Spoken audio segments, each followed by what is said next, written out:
tidak di breakout, di sini mulai berbalik ke bawah, mulai merah, kita bisa ambil posisi sell lagi di sana. Ya, metodenya sama, hanya saja karena time frame kecil maka target profitnya turunkan. Itu aja.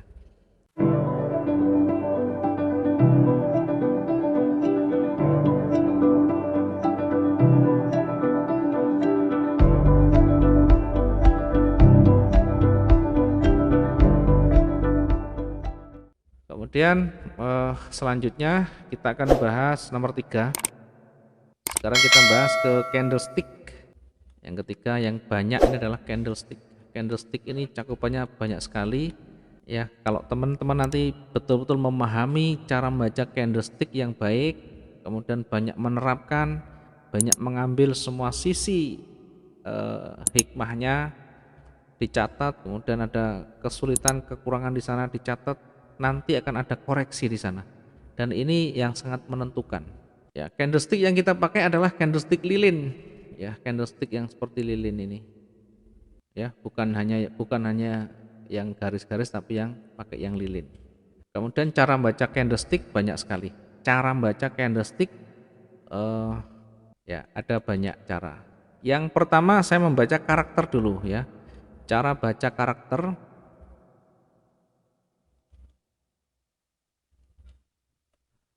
ya, cara membaca dulu karakter candle dulu ya. Yang pertama perhatikan badannya atau bodinya. Kemudian yang kedua perhatikan sumbunya. Yang ketiga perhatikan rasio antara sumbu dengan bodinya. Yang keempat ini pastikan tahu posisinya. Oke, kita lihat dan kita coba pelajari satu persatu. Badannya ini yang saya maksud adalah bodinya begini. Yang kalau saya gambarkan contoh, ini saya kasih gambar warna merah. Nah ini, kemudian mungkin ada ya, mungkin ada ekor yang kecil. Oke, saya akan jelaskan contoh yang saya tampilkan di sana. Di sini ada satu candle merah. Yang perhatikan pertama adalah nomor 1 bodinya. Ya, perhatikan nomor 1 body atau badannya. Ini kita lihat. Nah, ini badannya penuh.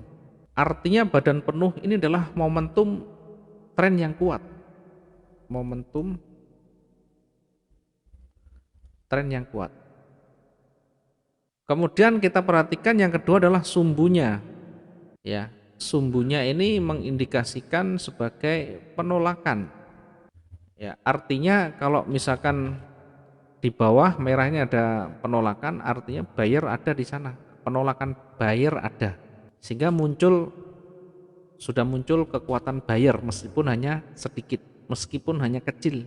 Kemudian kalau kita bandingkan dengan body, ya, ini kita bandingkan dengan bodinya, maka yang mendominasi adalah candle bodinya. Karena bodinya lebih tebal, lebih panjang dari ekornya. Maka ini adalah momentum tren yang kuat, ya, berpeluang untuk penerusan turun kalau yang warna merah. Kemudian perhatikan posisinya. Kalau posisinya misalkan sebelum ini ada candle warna hijau, saya kasih contoh, misalkan sebelumnya ini candle warna hijau begini. Nah, sebelumnya pun trennya begini, tren naik, tren kuat naik. Awalnya trennya naik. Ya, kita perhatikan di sini. Saya contohkan di awal trennya naik. Kemudian setelah itu muncul candle merah tebal dan panjang. Maka ini posisinya berada di ujung tren atas, tren naik, dan merah mendominasi. Maka ini peluang tetap akan turun, akan kuat turun di sana. Nah, berbeda ketika marketnya ada sumbunya panjang. Ya, saya kasih contoh, misalkan sumbunya panjang di atas begini, ini warna merah misalkan ya, sumbu panjang merah begini. Nah, ini sumbu panjang merah dia berada di tren naik, misalkan berada di tren naik. Saya kasih contoh, ini di tren naik, ini sebelumnya ini tren hijau-hijau semuanya begini. awalnya trennya naik. Kemudian setelah itu muncul candle penolakan, ya, muncul seperti ini. Ya, perhatikan yang saya lingkari ini. Yang pertama kita baca di akhir candle adalah badannya. Ini badannya kecil. Kemudian yang kedua adalah sumbunya. Sumbunya panjang. Yang ketiga adalah rasio perbandingan. Bandingkan antara panjang bodi dengan panjang ekornya. Yang mendominasi adalah ekornya atau panjang ekor daripada bodinya. Kemudian yang ketiga, jangan lupa perhatikan posisinya. Posisinya berada di ujung tren atas atau mungkin di sini berada di area resisten. Maka ini adalah sinyal reversal atau pembalikan. Ya, pembalikan apa? Pembalikan mau turun dari naik menjadi turun, berbalik dari naik menjadi turun. Ya, diingat-ingat ini adalah cara membaca candlestick, cara membaca karakter candlestick. Sehingga perhatikan nanti yang terakhir tercipta atau terakhir terbentuk itu seperti apa nanti. Ya, ini adalah bagaimana cara kita membaca candlestick. Kemudian berikutnya, ya, saya akan masuk di bagaimana cara mudah membaca. Cara mudah mengetahui. Ya, bagaimana cara kita mudah mengetahui dengan candlestick itu, mengetahui potensi, ya, potensi naik atau turun dengan candle. Ya, bagaimana cara mengetahui potensi naik atau turun dengan candle atau dengan candlestick itu? Yang pertama, anggap saja dalam candle itu satu perang candle. Ya, perhatikan candle demi candle. Misalkan candle pertama kecil, candle kedua panjang. Candle pertama kecil, candle kedua panjang. Candle kedua panjang, candle pertama panjang, candle kedua kecil. Nah, ini kita perhatikan. Kita perhatikan dari membandingkan candle demi candle. Tentu yang kita bandingkan adalah yang terakhir dan sebelumnya. Yang terakhir terbentuk seperti apa, kemudian sebelumnya terbentuk seperti apa. Nanti yang mendominasi yang mana? Yang mendominasi yang mana? Nanti yang kuat yang mana? Kemudian mana yang memegang peranan, mana yang memegang kendali, seperti lainnya perang. Nanti siapa yang kalah, siapa yang maju, dan siapa yang menjadi pemenang. Itu dari candle begini. Kita bandingkan, oh candlenya ini setelah kecil besar, setelah ini naik ini turun misalnya. Kemudian dipelajari tadi karakternya bagaimana dibaca, dianggap ini adalah perang candle. Kuat mana? Kuat ini. Ini pun tidak bisa dibaca dua candle. Kita lihat candle sebelumnya. Ini berdampak besar atau tidak. Ya, dampaknya seperti apa? Kita harus pahami dan kita lihat. Contoh, saya kasih contoh biar nanti bisa kita banyak praktek di sana. Contohnya begini. Ini candle saya lihat misalkan mulai dari sini, ya, mulai dari turun. Ini kita mulai dari turun. Kemudian perhatikan setelah sampai di sini muncul candle merah, ya, muncul candle merah. Dari candle turun merah muncul candle warna hijau ini.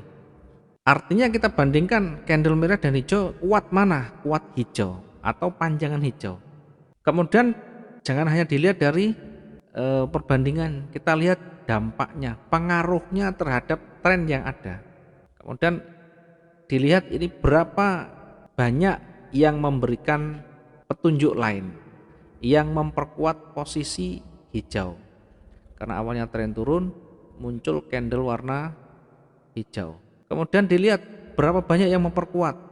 Ya, ternyata hanya satu, maka ini kita hati-hati. Kecil sekali. Dampaknya kecil, di bawah ini penolakannya tidak banyak. Di bawah penolakannya tidak banyak.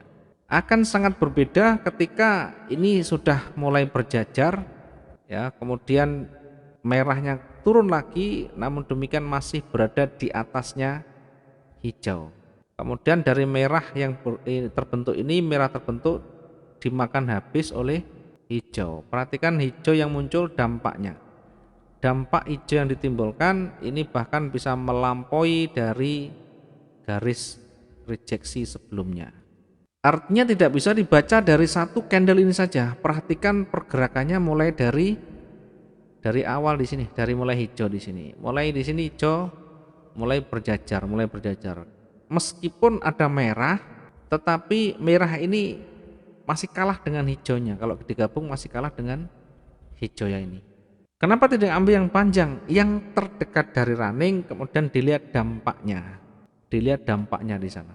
Ya, ketika sudah mulai naik, ini ujungnya sudah mulai mau menuju ke atas begini. Ya, perhatikan jangan hanya candlenya, tetapi biasakan menarik garis. Ini sudah mulai merangkak ke atas. Kemudian ada candle hijau yang tebal dan sangat berdampak di sana. Kalau kita baca candlenya utuh, tidak ada penolakan sama sekali. Maka area selanjutnya di sini adalah area untuk entry buy. Sampai di mana? Ya tentu kalau kita menggunakan risk dan reward ratio, reward ratio itu ya silakan nanti kalau pakai yang agak panjang kita 1:1 boleh, atau ketika sudah profit ya kita keluar dulu. Biasanya kalau naik di sebelah kiri ada resisten, ya minimal mendekati resisten, ya minimal mendekati resistennya di sini. Bisa ambil 2/3-nya atau separuhnya. Yang penting intinya kita bisa melihat peluang entry dan profit di sana. Ya, ini adalah salah satu contoh membaca karakter candle dari perbandingan, kemudian karakternya kita juga baca. Berlaku di semua time frame, mau di H1 mau di H4 pun sama. Nah, sekarang begini di H1. Biar teman-teman juga tidak selalu galau. Saya melihat banyak sekali ketika market panjang pendek begini jadi pusing, katanya galau. Tidak perlu pusing, tidak perlu galau. Yang penting kita bisa membaca peluang yang ada di sana. Ada peluang masuk, tidak ada peluang, santai saja. Ya, trading jangan dijadikan sebagai sesuatu yang membuat candu. Kalau kecanduan berbeda kalau kita dengan berbisnis. Kalau kecanduan nanti kita resikonya akan overtrade namanya. Overload, overtrade, ya, dan over lagi. Kalau sudah overload dan overtrade maka resikonya juga akan besar. Mata kita akan semakin lelah memandang candle terus menerus. Karena itu belajarlah untuk melihat secara umum gambarannya, secara visual. Kalau marketnya kondisinya sideways, naik turun sama atau datar, dia market naik kemudian diturunkan lagi, naik lagi turun lagi dalam kondisi yang hampir sama, maka hati-hati begini, tidak bisa kita masuk dalam kondisi-kondisi seperti ini. Ini namanya sideways. Ya, naik turunnya nanti akan sama. Ketika nanti turun, nanti dikembalikan lagi ke atas. Ketika di atas, kembalikan lagi. Sampai ada breakout support resisten di sana. Ya, selagi belum ada dia akan terus naik turun begini. Maka harus paham kita membacanya. Tidak selalu dan tidak harus sehari itu kita entry. Ya, walaupun kita ada target harian kita, tapi tidak selalu harus kita memaksa diri entry. Ya, meski belum ada peluang kita memaksa, itu namanya kita kecanduan nanti. Jadi tujuan kita masuk di trading adalah tentu untuk berbisnis, untuk mendapatkan keuntungan dan profitnya. Tentu dengan cara yang lebih cerdas, membaca peluang. Kalau ada peluang kita masuk, kalau tidak ada ya tiarap, menunggu dulu, just wait and see. Karena menunggu momen, menunggu peluang itu akan jauh lebih baik daripada menunggu kena floating. Rata-rata kita tidak sabar untuk menunggu peluang itu. Yang ada ini begitu ada hijau begini panjang, oh marketnya panjang kuat, ambil posisi buy. Maka tidak jarang teman-teman yang dulu live trading di Basecamp juga begitu.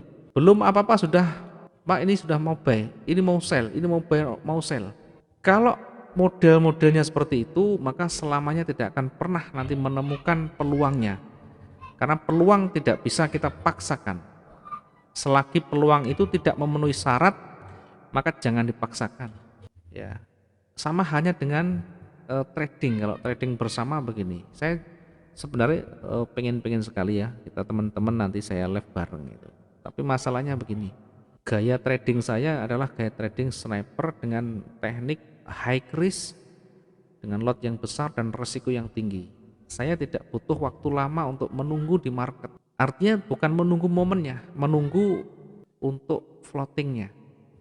Sehingga saya contohkan begini, kalau misalkan live jam setengah 8 sampai jam 9 misalkan, di jam-jam itu pun satu hari misalkan belum tentu ada peluang. Jadi saya tidak bisa dipaksa untuk ambil entry di sana. Ya, kalaupun ada nanti kita sampaikan. Ya, tidak ada salahnya, tidak ada mungkin tidak ada jeleknya kita juga mencoba lain kali ya. Sebenarnya kita sering juga ya, karena kalau misalkan ketika nanti saya mengambil posisi buy misalnya, ini tidak ada seperti ini ya. Contoh misalnya ketika posisi seperti ini ya, di ujung atas ini saya coba untuk habiskan dulu. Contoh misalkan di sini saya melihat ada resisten di sana. Kemudian sebelum resisten di sini ada penolakan. Maka ya ketika ini sudah mulai turun, saya mengambil posisi buy di sini. Nah, saya mengambil posisi buy. Namun buy yang saya maksud adalah ketika dia bergerak kuat di bawah tidak ada ekornya. Sementara teman-teman yang tidak memahami basicnya, tidak memahami dasarnya, tidak memahami yang saya maksudkan, ikut-ikutan buy di sana. Ya, ikut-ikutan buy di sana. Contoh begini, saya mengambil posisi buy, bahkan lotnya besar. Misalkan lot 0,75 dengan modal 2.500. Niat saya bukan buy di atas begini terus, bukan. Saya hanya membaca koreksi, hanya butuh koreksi mungkin ya sekitar 100-200. Bergerak 100-200 ya kalau di emas ya, contoh misalkan ya.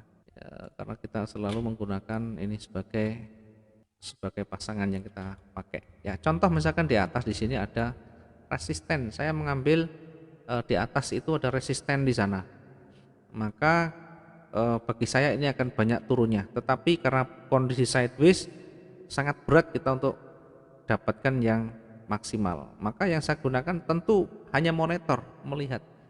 Namun ketika misalkan sudah muncul seperti ini, ada kalanya kondisi seperti ini saya mengambil buy dulu, bukan mengambil sell dulu. Ada kalanya saya mengambil buy dulu. Nah, saya hanya mengambil buy dengan alasan saya hanya mengambil potensi untuk dia kembali ke titik tingginya. Ya, biasanya separuh dari body di sini. Ini targetnya. Ya, namun demikian kondisi juga kita mengikuti. Saya bisa ngambil 100-200. Contoh misalkan ini saya ambil posisi buy. Ya, meskipun saya tahu ini penolakan sell kuat sekali, tetapi karena baru satu. Ini misalkan saya buy 0,75. Nah, ketika ambil posisi buy di sini, harapan saya sebenarnya dia naik. Bukan target yang pengen saya capai ini, tetapi ya sekitar 100 sampai 150. Biasanya kalau 75 ya $50, $75 kita close. Ya, perhatikan sebelum turun ini naik tapi tidak terlalu banyak. Ya, 114 kena spreadnya 60, berarti kita belum dapat 100 pip. Nah, ternyata turun. Nah, inilah yang harus dipersiapkan, bukan analisanya yang valid, analisanya yang akurat, tetapi manajemen risiko yang harus dipersiapkan. Bagi saya yang seperti ini sudah terbiasa. Meskipun ada penolakan kuat, ya saya tidak serta-merta ambil posisi sell karena saya ingin berbeda, karena saya punya catatan sendiri, punya pengalaman sendiri. Kalaupun berbalik bagaimana? Ternyata ketika naik tadi betul-betul berbalik. Nah, ketika berbalik pun saya pun tidak tinggal diam di sana karena melihat satu, waktu yang berjalan sudah berapa menit. Yang kedua, bagaimana pergerakan detak demi detaknya atau pip demi pip itu fluktuasinya akan muncul di sana. Akan kelihatan di sana dorongan maupun tekanan yang ada. Ya, kelihatan kalau dia nanti kuat ke bawah atau ke atas dari detak ya, detak-detaknya ya bahasa saya biar gampang. Akan muncul di sana bagaimana pergerakannya. Kalau biasanya pelan, kemudian naik sedikit, turun lagi pelan, makin lama makin tebel, makin lama makin tebel, maka pastikan kalau kita punya buy, hati-hati harus direcover, harus dilakukan satu penanganan, bisa di cut loss, bisa ditambahkan. Nah, kondisi seperti ini pun saya tidak selalu mengambil posisi sell meskipun ini turun. Nah, terkadang teman-teman yang begini dia ngambil posisi sell 2 kalinya. Ketika melihat ini merah-merah-merah, takut ya, panik, takut karena pengalamannya yang kurang. Pengalaman apa? Pengalaman untuk mengatur manajemen keuangannya, manajemen kerugiannya. Kan sudah kita sampaikan ya, batas maksimumnya kerugian itu 20% aja. Maksimum rugi 20%. Kalau kita tidak biasakan begini, kita tidak membiasakan maksimum begini, ya nanti sebentar-bentar di cut loss, sebentar-bentar di cut loss karena ketakutannya nih. Satu, ketakutan itu karena dia tidak banyak pengalaman menggunakan lotnya, tidak pengalaman menerapkan recovery. Yang kedua, tidak memahami pergerakan demi pergerakannya. Ini pun kita selalu yang lihat adalah batas kerugian. Kalau kita ruginya sudah mendekati ini, ya kita tidak ada jalan cut loss sudah. Ya, namun demikian sebelum ini pasti sudah saya recover. Contoh misalkan tetap turun, ya sampai di sini misalkan. Ini saya jarang yang begini yang saya lawan dengan sell. Saya selalu banyak menggunakan buy lagi. Mungkin 0,55 atau 1,25. Ya, banyak video yang sudah kita sampaikan, sering kita share ke teman-teman semuanya. Ya begini. Kenapa kita tidak di sell? Saya untuk sekali lagi saya punya cara sendiri, saya punya teknik sendiri, dan itu pun teman-teman juga boleh mengeksplor, boleh teman-teman melakukan percobaan atau menguji dalam jangka waktu yang panjang tentu. Tidak bisa diuji seminggu 2 minggu, tidak bisa, harus paham betul lot yang digunakan, cara recover, kemudian bagaimana ketahanannya. Ya, meskipun modalnya cuma 2.500 ya, nanti kalau pengen live bareng yang detail langsung itu datang langsung ke tempat ya ke Wijaya Trading, nanti pasti akan ketemu nanti. Langsung caranya bagaimana. Jadi bisa melihat langsung kalau misalkan saya rugi, apa yang saya lakukan di cut loss atau ditambah, nanti akan ketemu di sana. Kalau di online ini berat. Ya, beratnya apa? Karena saya harus bergerak dengan cepat. Sementara ketika saya menyampaikan, saya harus screenshot, harus video dengan terus menerus, maka dagangan saya bisa amblas, bisa habis karena lewat sebentar saja. Ya, mohon maaf, bukan saya tidak mau, tetapi silakan datang saja kalau mau yang live langsung, pengen ketemu langsung, pengen tahu secara langsung tekniknya, biar tidak tanda tanya dan penasaran. Kalau di online terus terang berat, karena ngambil posisi saya ini harus cepat, ya tidak bisa terlena sedikit karena lot yang kita gunakan besar, modalnya kecil, mengambil peluangnya dengan cepat. Dan ini misalkan begini kondisi turun lagi, saya tidak bisa tengok-tengok sana sini, tidak bisa toleh sana toleh sini. Yang saya perhatikan, saya fokuskan adalah transaksi di sini. Kalaupun misalkan turun lagi bagaimana? Ya tentu ya kita lakukan recovery. Recovery apa, seperti apa lagi? Sekali lagi dilihat kerugiannya di sana. Mampu enggak kita margin kita masih? Kerugian kita berapa persen? Ya, kita harus ukur di sana, bukan yang kita pentelengi, yang bukan kita lihat hanya candlestick saja.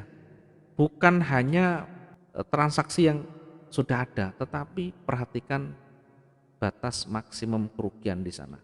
Karena intinya adalah bagaimana kita menjaga ketahanan dan margin kita tetap dalam kondisi aman.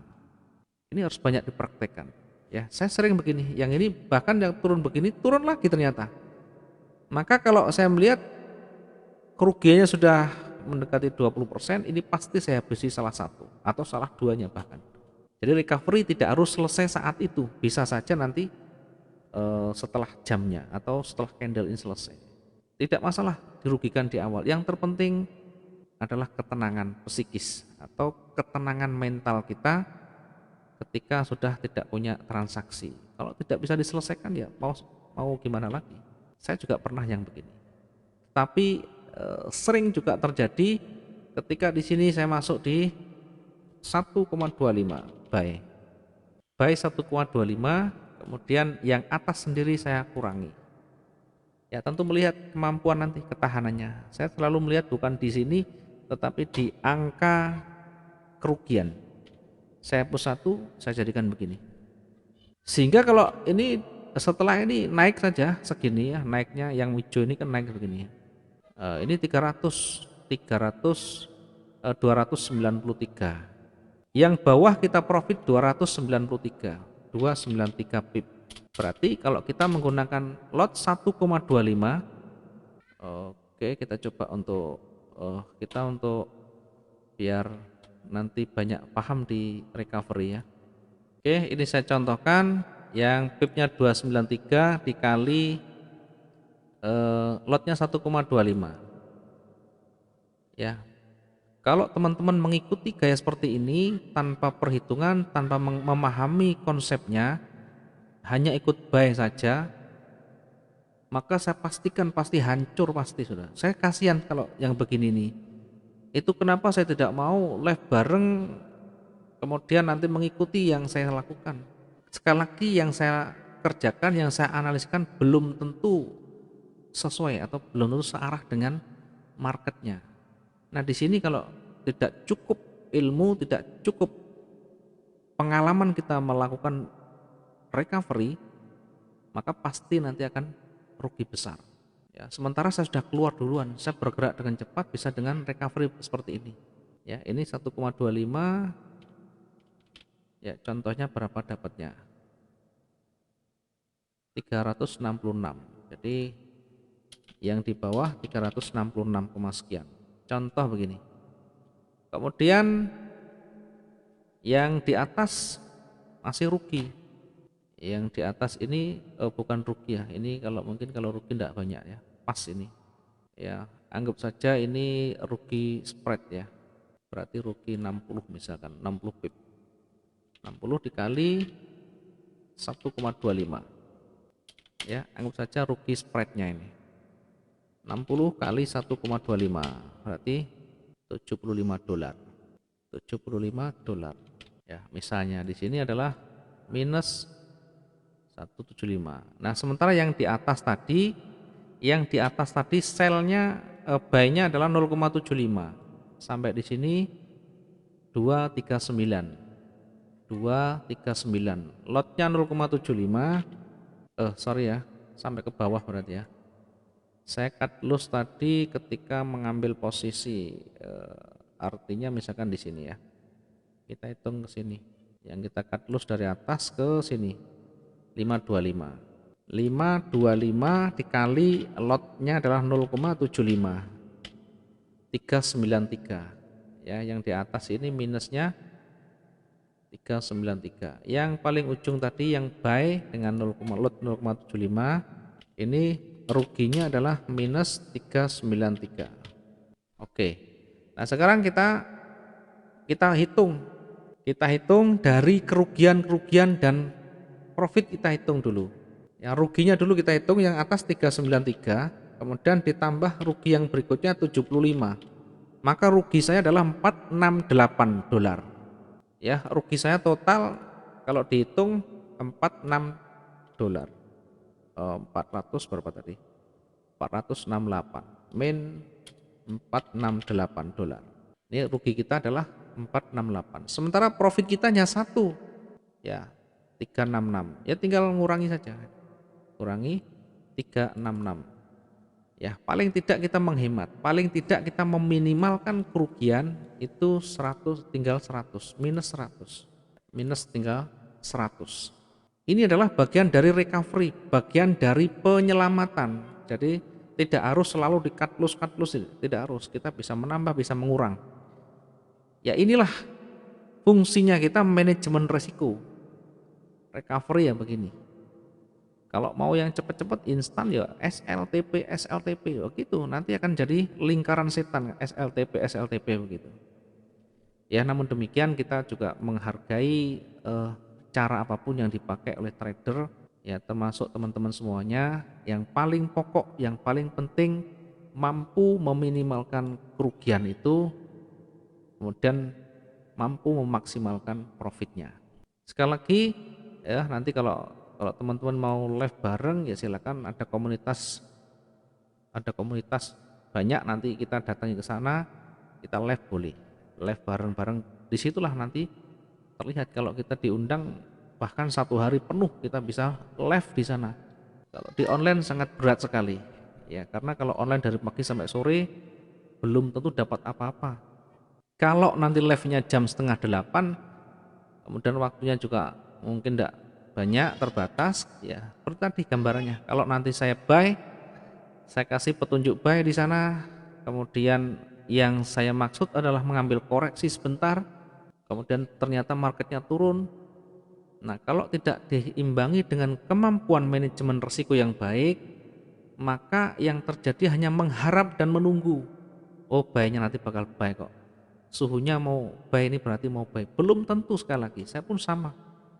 Tidak selalu yang saya analisa betul 100%, hanya probabilitas lebih besar begitu saja. Kalaupun kita menggunakan jangka panjang mungkin lebih enak karena banyak validnya. Tetapi saya menggunakan trading yang cepat, jangka pendek begini, bahkan dalam hitungan jam harus selesai, hitungan menit harus selesai. Ya baik untung maupun rugi. Kalaupun rugi pun di close semuanya. Ya seperti ini contohnya. Tinggal rugi 100 bagi saya, kalau sudah berkurang titik aman di sana. Ya nanti baru di peluang berikutnya kita bisa memanfaatkan yang lebih baik lagi. Ya begitu caranya. Jadi kalau misalkan teman-teman pengen yang live lama, ya silakan, ada komunitas banyak, kita datang ke sana. Nanti 1 hari bahkan sampai malam. Dulu di mana, di Jambi itu sampai jam 12 malam. Dan itu baru terlihat di sana live-nya. Live itu lama. Namanya live itu lama. Menunggu peluang itu tidak bisa 1 jam 2 jam. Karena peluangnya belum tentu muncul di saat itu. Nanti baru di kondisi yang bagaimana, yang memenuhi syarat, baru kita muncul di sana. Sampaikan langsung live, kita tunjukkan di sana. Dibuktikan tidak butuh waktu lama. Ya, kalau saya ya di online kan percuma, nanti susah juga menunjukkan. Karena kalau di online ini saya bergerak cepat, tidak bisa langsung semuanya dikirim-kirim, karena peluangnya tidak selalu muncul jam berapa. Kalau saya tahu jamnya enak, oh nanti peluang di sana jam sekian, enak, sampaikan. Saya senang-senang saja ingin membimbing teman-teman bagaimana betul-betul yang pas menurut teori dan langsung prakteknya. Itu sebenarnya yang paling bagus. Ya, namun demikian yang jaraknya jauh kan terkadang susah untuk melakukan hal seperti itu. Ya. Jadi di grup terkadang kalau saya live, saya sekarang lagi online ada peluang, perhatikan. Ketika saya entry di sana, belum tentu juga saya untung di sana, belum tentu juga sesuai. Bahkan ruginya pun saya upload ke teman-teman semuanya, dan tanpa ada penundaan, tanpa ada editing. Kalau pengen yang langsung terlihat live, ya dengan cara bareng-bareng langsung begitu. Jadi biar nanti enak. Ya mungkin nanti mudah-mudahan kurunnya sudah lebih berkurang, bahkan sudah hilang sama sekali. Nanti kita bisa kayak seperti dulu, bisa sambang sana sini untuk nanti trading bersama yang panjang dari pagi, bahkan mulai sampai pagi, dari pagi sampai malam. Yang penting dikondisikan dulu. Oke, ini adalah materi tentang candlestick. Kemudian tadi sekalian saya singgung di risk management. Kembali ke materi mudah membaca candle dengan membandingkan seperti halnya perang candle, ya, bandingkan satu dengan yang lain, sehingga betul-betul nanti akan muncul tampak di sana mana yang mendominasi, ya, mana yang mendominasi. Kemudian yang kedua tadi sudah saya singgung, lihat konteks secara luas.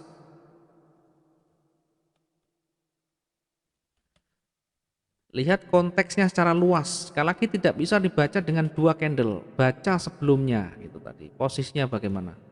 Karena membaca peluang, membaca petunjuk atau memvisualisasikan arah, ya, probabilitasnya itu tidak bisa dari 1 sampai 2 candle saja. Tadi sudah saya singgung, harus ada struktur yang membentuknya. Ya, apakah nanti berjajar ini kemudian di ujung atas ada merah, ataukah bahkan ini pernah turun kemudian naik lagi begini, kemudian ada merah lagi, maka turun kuat lagi. Semuanya harus diperhatikan history atau candle-candle yang sudah terbentuk sebelumnya. Oke, mudah-mudahan ini bisa diterima dengan baik. Saya akan lanjutkan masih di candlestick.